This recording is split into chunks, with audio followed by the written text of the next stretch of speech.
This video contains footage from before and after clearing floor 1 of Echoes of Aincrad. If you haven't reached that point yet, or would rather avoid spoilers, I would appreciate it if you listen to the audio only. In the Aincrad arc of Sword Art Online, beta testers, known as beaters, are often treated as if they are the villains. There's even a scene where they are accused of having an unfair advantage, as though they alone had cheated the system, while everyone else suffered because of it. But is that really true?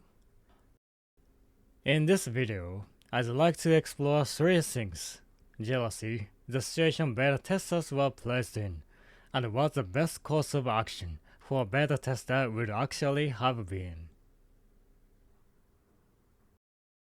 Let's begin by talking about jealousy, and the desire to pull talented people down. This is something that actually happened in Aincrad. Kirito helped defeat the first floor boss.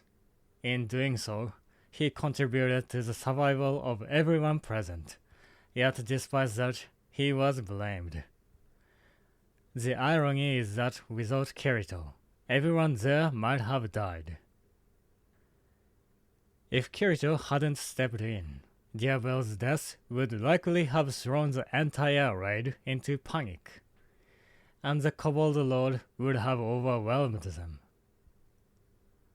At its core, this kind of behavior seems to come from jealousy toward someone more capable than yourself, and the desire to pull them down in order to elevate your own position. In other words, it's an action motivated by self-interest. Or perhaps it's simply an attempt to place all the blame on one person. There's a theory known as Dunbar's number, which suggests that humans can maintain stable social relationships with roughly 150 people. If that's true, then for most of human history, we've lived in relatively small communities. Within a group that's small, pulling someone else down can appear to benefit you.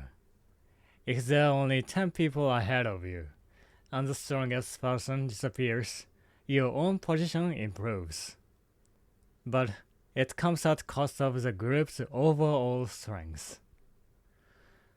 Now, think about Aincrad. Nearly 10,000 people are trapped inside a death game.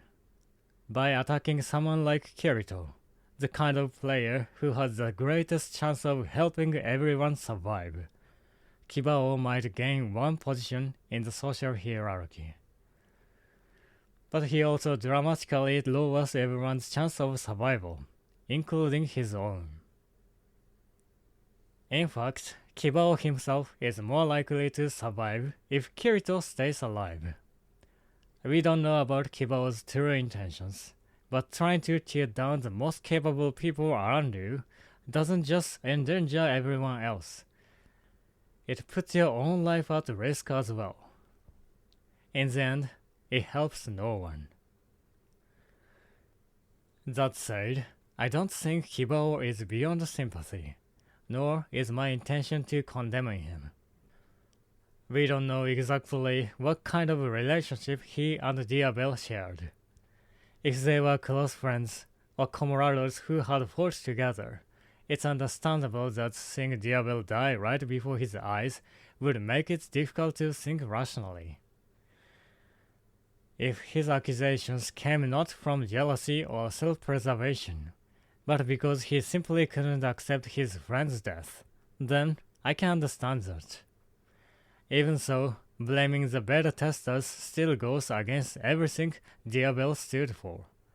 His wish was for everyone to survive together. So, what he said to Kirito is understandable if we consider his situation, a friend's death. Still, what he did was not leading him to survive. It was not even contributing to his friend Diabel's goal. So, what should the beta testers have done? They had experienced the early portions of the game, but they were risking their own lives just like everyone else. Imagine a kind-hearted beta tester who genuinely wanted to help everyone. Unfortunately, that person might have become the target of resentment and hostility anyway. In many groups, people who possess unusual knowledge or exceptional ability often become objects of jealousy. Of course, there are individuals who can turn envy into motivation. There are also communities that support talented people because doing so raises the performance of the entire group. But sadly, those kind of people and community are rare. That's why openly announcing, "I'm a beta tester, and I'm here to help everyone," probably wasn't a realistic option. Doing so would only place yourself in danger. Some people might even say, "You're a beta tester, you don't need teammates," and force you to survive on your own. That is something we want to avoid. As Kirito himself explains, most beta testers were simply ordinary players who happened to be selected for the beta. They weren't necessarily exceptional gamers, nor did they all know the most efficient leveling strategies. If anything, the players who survived on the front line of the real death game would eventually become more skilled than the beta testers themselves.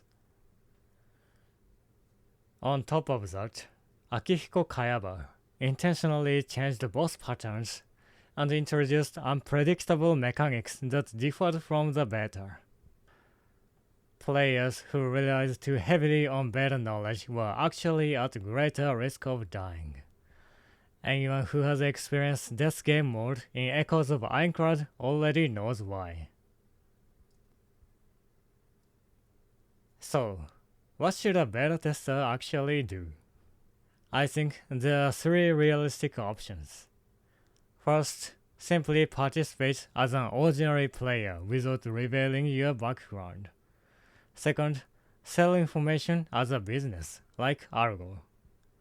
Third, survive alone, like Kirito. The first option is probably what most beta testers should have chosen. The full release is clearly much more difficult than the beta, and considering the social risks involved, staying anonymous is the safest approach. You might not even want to tell close friends that you are a beta tester. The second option requires someone like Argo. She has extensive knowledge, sharp intelligence, and the agility to escape dangerous situations when necessary. Rather than being seen as the nice beta tester, she turns information into a business.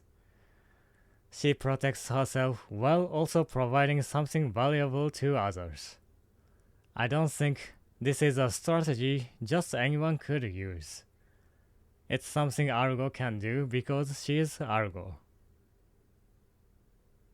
Someone with exceptional business instincts might achieve something similar, perhaps operating like an underground merchant.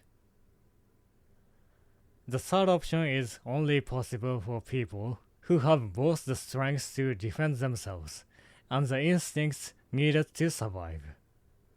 Kirito immediately prioritized skills that helped him detect danger. He understands that people themselves could become a threat. Combined with his incredible reaction speed and combat ability, he was able to survive alone and eventually become the Black Swordsman, the hero of Aincrad. In reality, Kirito had every advantage. He had real-world kendo experience, was a beta tester, and was an exceptionally dedicated gamer. It's not an exaggeration to say he possessed nearly the ideal qualities for surviving in the world. More importantly, he also had the courage and kindness to risk himself for others. Of course, even if someone isn't as strong as Kirito, they might still choose this path. Instead of aiming for the front lines, they could simply prioritize survival. For skilled and cautious players, that alone might be enough. They can survive because of their visions, skills, and experience in a lot of games they played before. With those experiences and skills, they might be able to survive this harsh world.